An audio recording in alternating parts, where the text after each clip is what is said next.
Alright, welcome back. We are playing Yellow Steel in hardcore, and we do not know what we're playing again. So we're going to be making our mulligan decision here.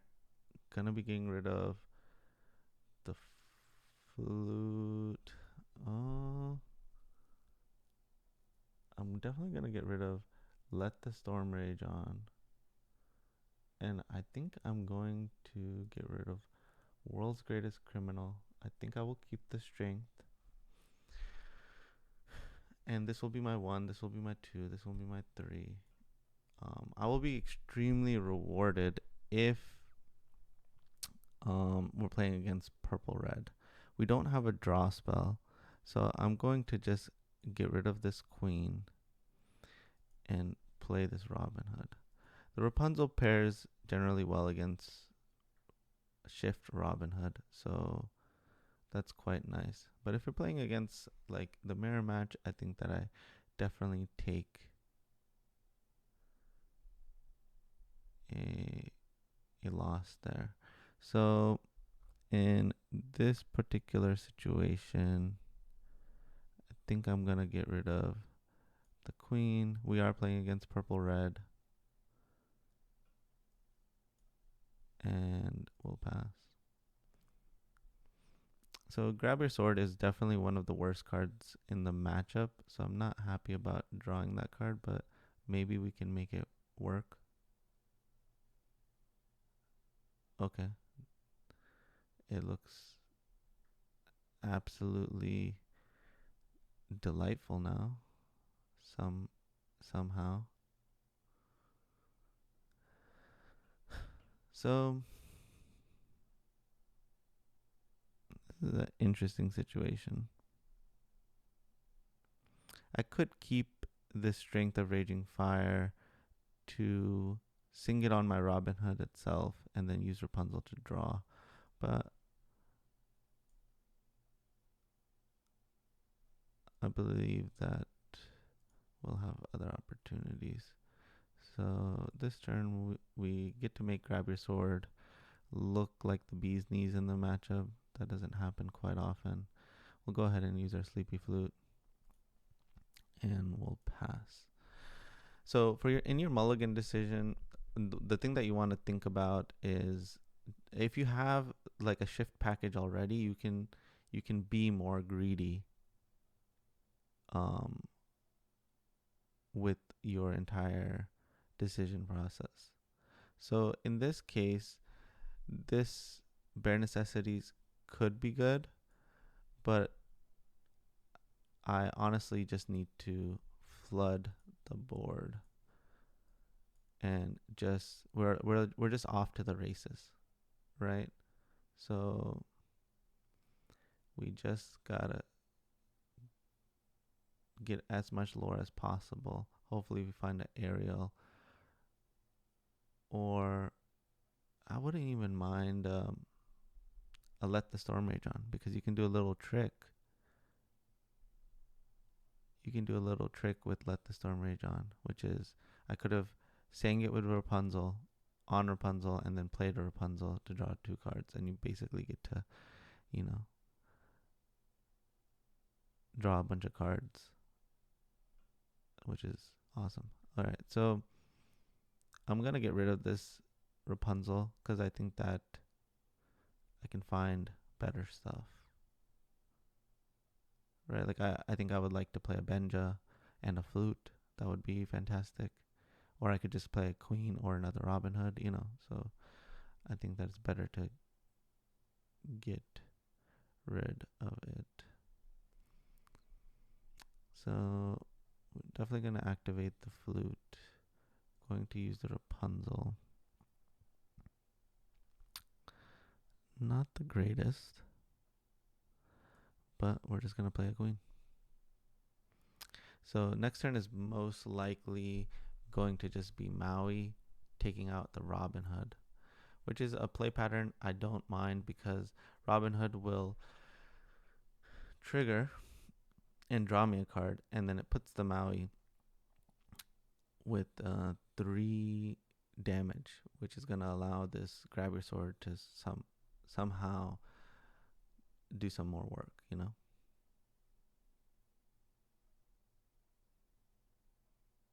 Okay, they don't have it. So right now they're playing like they have a be prepared.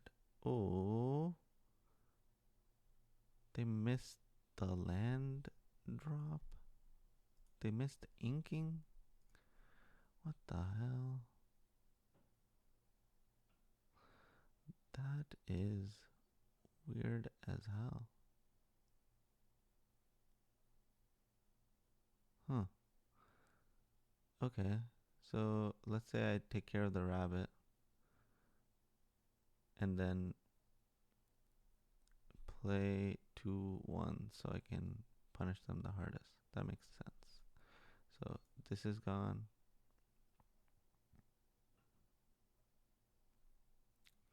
And I'm going to get rid of the Cinderella because the songs represent at least one, right? So we'll just go ham. So this is me changing roles, right? This is me saying I am the aggressor. They didn't play, they didn't ink. I need to end this game. And so my actions line up with that plan, which is I'm going to sing a song on a thing that is not that great, but that represents one extra lore. And I'm going to play 2 cards. Obviously, Cinderella is a good card, but in order for me to close the game the fastest, this is the way to do that. And here's a Madame Medusa. They're just trying to buy time. This is 4, 6, 7. They're dead. So boom, boom, and we're done. On to game 2.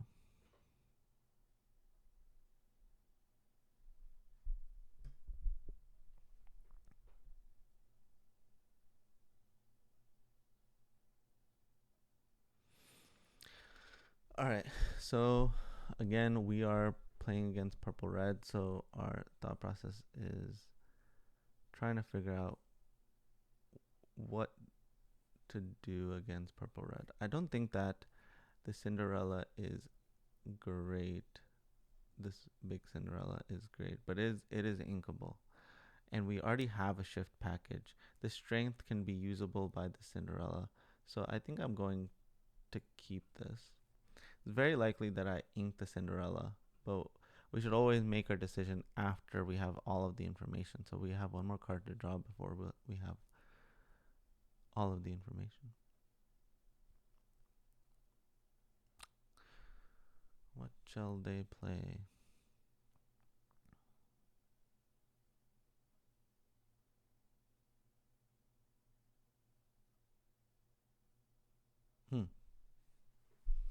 Whole new world. That makes the Cinderella plan a lot less likely. So goodbye, big Cinderella. And next, we should think about what are the possibilities of what we're going to do next turn, right? I wouldn't want them to play a Pinocchio and deal with my Robin Hood. But I wouldn't mind if they did that with my Cinderella. Plus, if they don't pick up the Chernobog's followers or use its ability, then I have a punish for it. The bare necessities here doesn't seem necessary either if I'm going to more. Okay. Interesting. All right. So I feel like this solidifies my plan. So my plan will be now to play the Robin Hood, use the strength to get rid of the Rafiki, and then we get rid of a bare necessities. Because why would we need to take something from our opponent's hand, like a be prepared, when we're planning on whole new worlding? So in this instance, if they want to trade a Chernobog Or if they would like to play a Madam Mim and then get rid of my Cinderella that way, it will allow me to potentially use the Robin Hood to to to punish that play.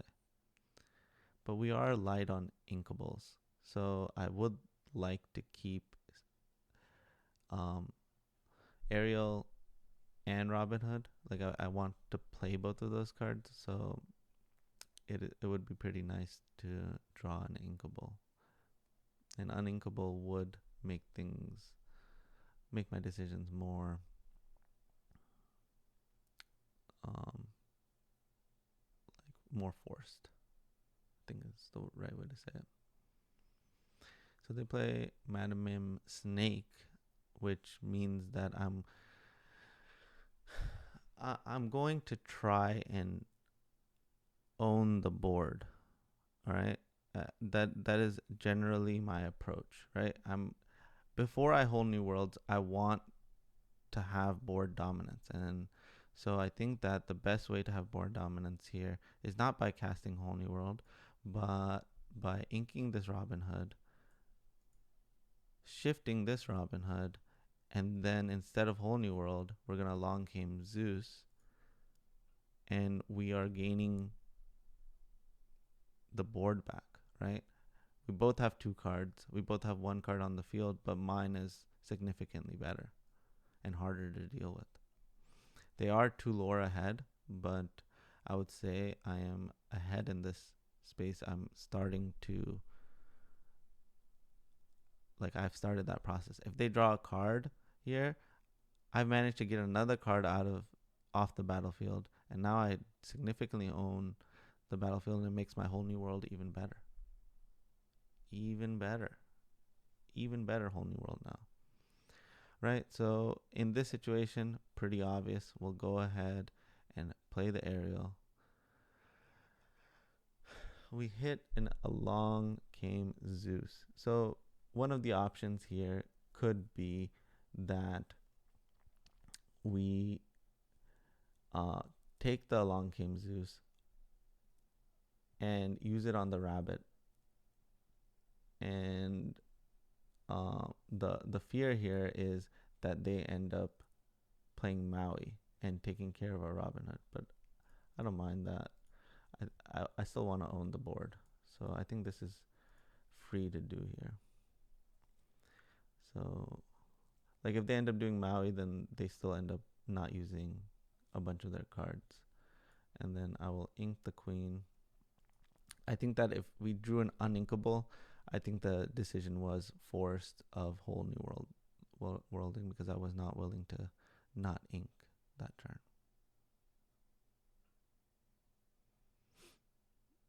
All right, so they play goat. We captured the max amount of advantage. We ink this Robin Hood. We Whole New World with Ariel. Oh, baby.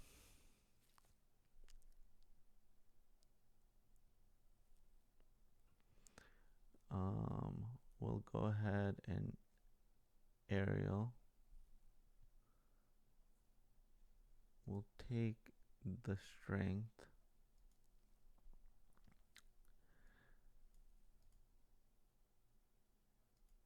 And the strength will allow us to get rid of the Merlin. And then I shall play the Cinderella and pass. Because we need to empty these, let the storm rage on. It's very likely that they play like a Madame Medusa here. So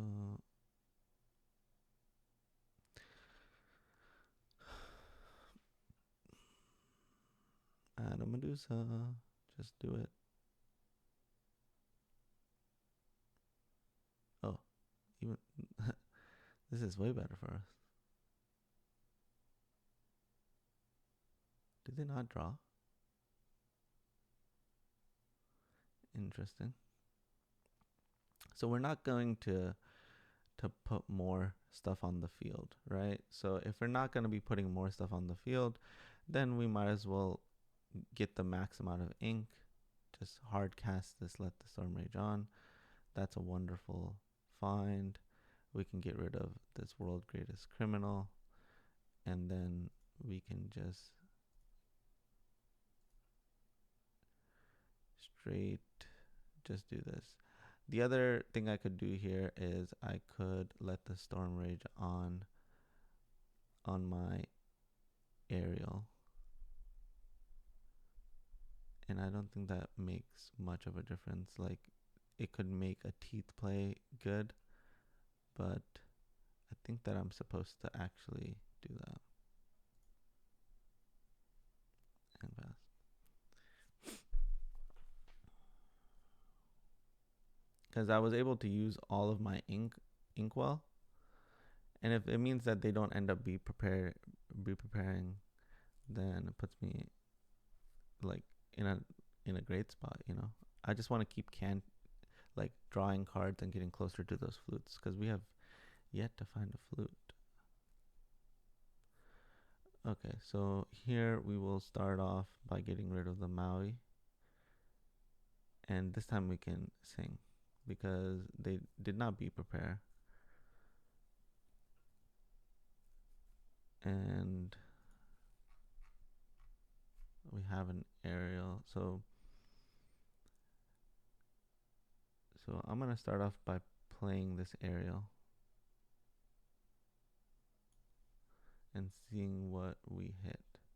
So we hit this world's greatest criminal mind. So we'll go ahead and play this, and we'll go ahead and play a Hades, picking up another aerial, and I will go ahead and quest.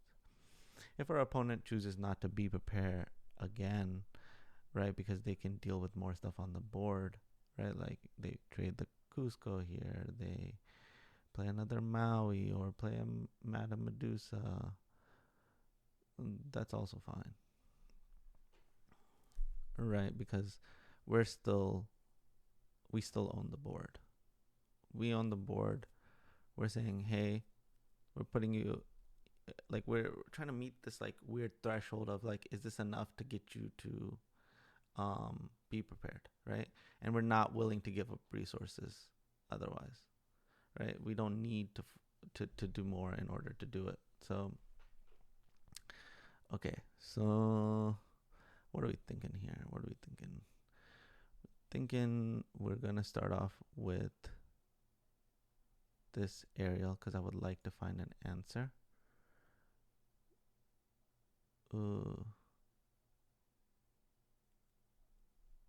No, I could take the bare necessities and try to punish them, but I have the backup plan already, right? I already have it.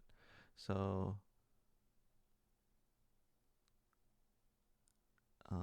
we'll go ahead and ink a queen, play a queen, get rid of the Madame Medusa. We own the board. Boom. Go. All right. So now we want them to be prepared. That's totally fine. If they don't have to be prepared, then it's not a game. Like, I'm starting to get a ton of ink, right? And even if they be prepared, we're even then. Okay, so they play a Maleficent. Cool beans. Don't care that much. So in this instance, we'll just flood the board now. So we're just going to go ham. All right, played all of this. We didn't play anything else because now what we can do is, dang, 31 cards through and we haven't seen a single flute. So they're looking for the be prepared. Like, they're just at that point. They're like, we gotta be prepared. What? They haven't found a be prepared in 29 cards. So maybe they found it now.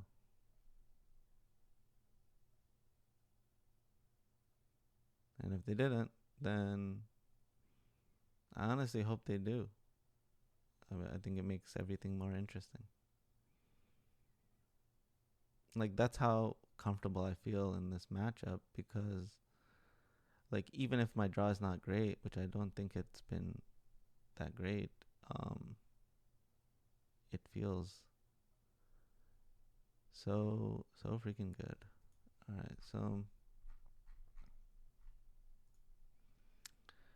I'm going to go ahead and get rid of the Maleficent, because that's something that they could use to sing the Be Prepared, and that would put me behind. And so here we're just gonna do it all.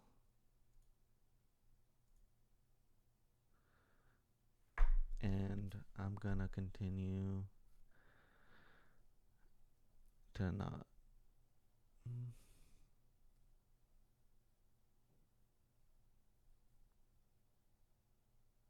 I'm gonna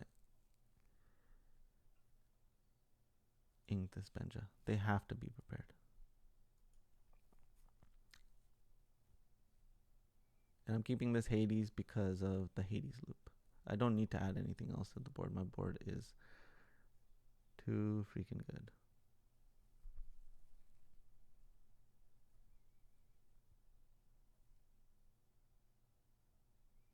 Please be prepared.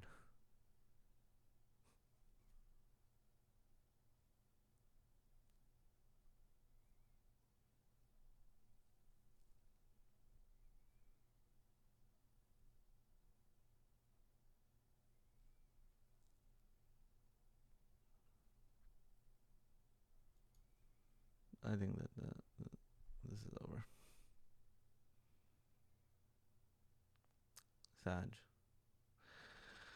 So the thought process there was that you are trying to like manage the threshold in which they're going to be prepared if they have it, and you just keep assessing that line.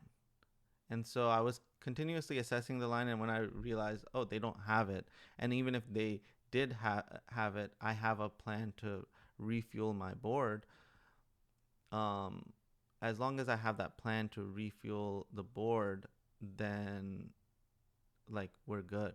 You know what I mean? Like, and so you gotta tread that line, right?